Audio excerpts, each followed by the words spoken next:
Telangana state film chamber అధ్యక్ష పదవికి సునీల్ నారంగ్ రాజీనామా చేశారు. వ్యక్తిగత కారణాలతో రాజీనామా చేస్తున్నట్టు ప్రకటించారు. ఆయన రాజీనామా లేఖను ఫిల్మ్ ఛాంబర్కు మెయిల్ చేశారు.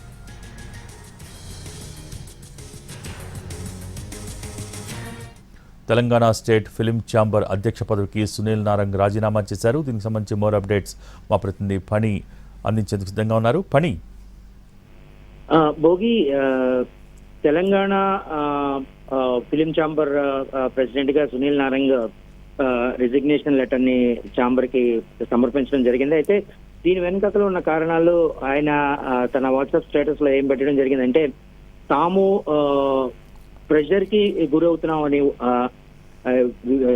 డెసిషన్స్ తీసుకోవడంలో మమ్మల్ని ప్రెషర్ చేస్తుండడం వల్ల తాను రిజిగ్నేషన్ చేస్తున్నానని తాను పెట్టడం జరిగింది. అయితే ఛాంబర్ కి పంపించినటువంటి మెయిల్లో మాత్రం ఆయన తన వ్యక్తిగత కారణాల వల్ల రిజైన్ చేస్తున్నాను అని చెప్పడం జరిగింది.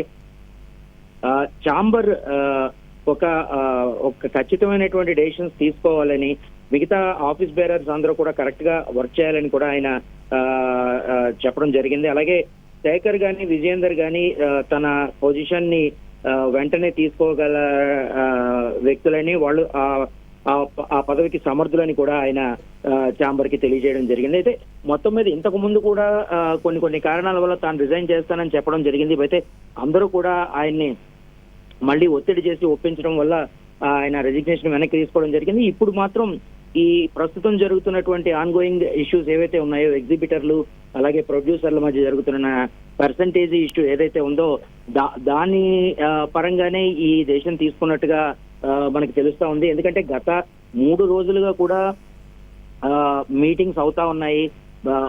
ఏ ఒక్కరోజు కూడా ప్రొడ్యూసర్స్ మధ్య, ఎగ్జిబిటర్స్ మధ్య, డిస్ట్రిబ్యూటర్స్ మధ్య ఒక పక్కా నిర్ణయం అంటూ జరగటం లేదు. నిన్న కూడా సురేష్ బాబు సంతకం చేయకుండా ఒక లేఖ బయటికి రావడం జరిగింది. అంటే తాము ఇంత పర్సంటేజ్కి ఒప్పుకున్నట్టు, అలాగే తర్వాత సినిమాలకి ఇలా ఇస్తున్నట్టుగా ఒక లెటర్ రావడం జరిగింది. కానీ అది తన సంతకం లేకుండా వచ్చిందండి అని అఫీషియల్ కాదు అని సురేష్ బాబు కూడా చెప్పడం జరిగింది. అంటే ఈ పరిణామాలన్నీ చూస్తూ ఉంటే సునీల్ నారంగ్ మీద, అంటే సునీల్ నారంగ్ ఎగ్జిబిటర్ల వైపు మాట్లాడుతుండడం జరుగుతూ ఉంది. గత కొద్ది రోజులుగా మనం చూస్తూనే ఉన్నాం. సో అలా కాకుండా ఈ ఒక వయా మీడియాగా నిర్ణయాలు తీసుకోవాలని సునీల్ నారంగ్ మీద కూడా ఒత్తిడి తీసుకొస్తున్నట్టుగా మనకు తెలుస్తా ఉంది. సో ఇవన్నీ అనవసరం అని, తాను మామూలుగా ఇండివిజువల్ గానే కొనసాగుతానని, తాను ఎగ్జిబిటర్ల వైపే ఉంటానని, అందుకే తాను రెసిగ్నేషన్ సమర్పిస్తున్నట్టుగా నారంగ్ చెప్తున్నట్టుగా మనకు తెలుస్తా ఉంది. Bhogi, okay, thank you Phani.